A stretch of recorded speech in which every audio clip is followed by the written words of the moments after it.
Guys, Bondo here. This is what we're doing today. We're taking out a section of this floor right here. I'll show you. Alright guys, we're popping out these busted up sections of floor, only back to this line and over to here. This customer wants to put in a roll-up door in this old barn, and he just wants a nice level area so he can put his door in. So we are just gonna saw cut, boom, right there, and we're gonna pour out this section for him. Just gonna dig it out. Looks like it has clay underneath it, and it probably frozen heaved, or it's settled over there, or both, just by the looks of it. So we're gonna pop these flags out. They look like they're gonna come right out. I got the excavator here. I think I'll just position the machine over here, start right there and rip that one out. He says we can leave all the concrete here, and we can I'm gonna dig it all out, put some gravel inside of it, probably go outside the door a little bit even, and then we're gonna just pour some new concrete in here so he can put a door on this old barn. That's all he wants. So I mean, this floor is really rough, but that's all he wants is to get a door in here so he can put his tractor in here. So that's what we're gonna do. Big B's in the house. Isn't that nice? I don't know why he's changing it and fixing it. I think it's wicked nice. That's some high quality work right there. Right?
Austin's picking up the little pieces.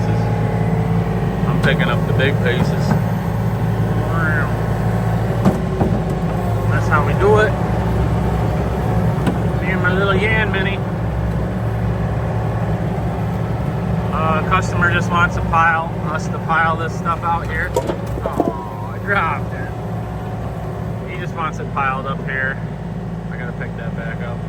Guys, it's 9 o'clock. This is what we're doing. We got this string up here, represents level.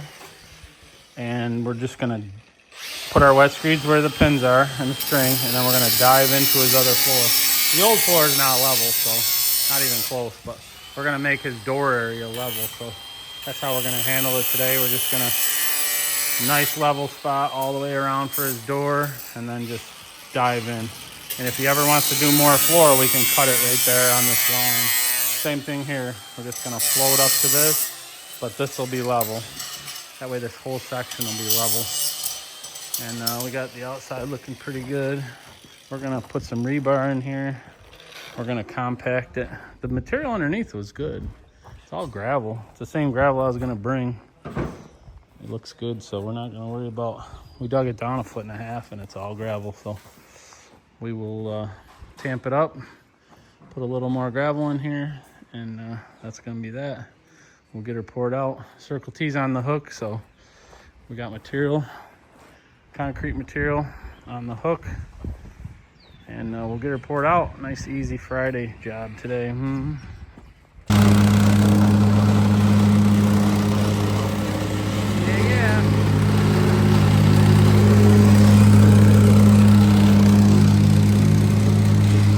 gonna throw some poly down too.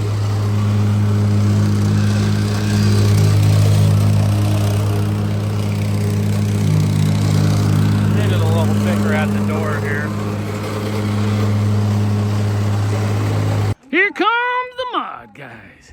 Here it comes. He could pull right in this first driveway. I should have put my cone out there. Daisy, get over here. Whoop, whoop. Circle T coming in today. Yeah, yeah. Daisy. Scotty Bond, maybe? No, Kenny. Kenny. Looks like Scotty Bond at first. We're gonna knock it out today. Austin, grab my tripod, please. Kenny's in the house. What's up, Kenny? I ain't seen you in a while, bud. I ain't seen you in a while. Should be able to shoot right through that door, my man. Yeah, right through the door. We'll put a couple shoots on you. 5.5, 5.5, 6. Throw a couple shoots on him, Jay. At least one, maybe two. Yeah, I'd say two. Sweet, man, sweet. All right, Austin. Bring it out, kid. All right, we're gonna rip it out, guys. Stay tuned.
Well, guys, we got her in. We used every single rock, didn't we, Ray? Yes, we did. Every rock. We didn't waste one stinking rock. I think these grade guys would have done better, you know? Yeah, we could have put another scoop of gravel in there and we'd have been good. But we got her. We got her. We're just trying to blend in the flat stuff to the yucky stuff on the edge. That's what we're doing. It's like nice and flat to here, and then it just, you can see over here. So Ray is he just blending from level to nothing. His door will seal up nice. That's what he was worried about. So it's nice and flat at the door, and we're flat all the way out to here and about here, and then it dives in this way. This is bad. This is good. Putting lipstick on a pig today. All right, guys, there it is. Ray's staying to finish it. He's gonna just hand bomb it. He's got his tools right there. We're just gonna give her a nice little hand finish, and I'll show you what it looks like when we're done, but she ain't going nowhere. A couple pieces of metal in there, all right. I don't think she's going anywhere. It's good and thick too. He was exactly 4 yards, exactly. Okay, guys, I'm just back here picking up my stuff. It is Sunday evening. That's what she turned out like. Pretty nice. It's got some texture to it, which that's what he wanted. Ray gave the customer exactly what he wanted, and it's all sealed. We use this water-based curing seal right here. Aluminum dressing seal. And that's what she looks like, guys. That's gonna make him a nice opening for his doorway. So if you would, leave me a mean or nice comment, guys. Smash the like button for me and subscribe if you're not. See you on the next one.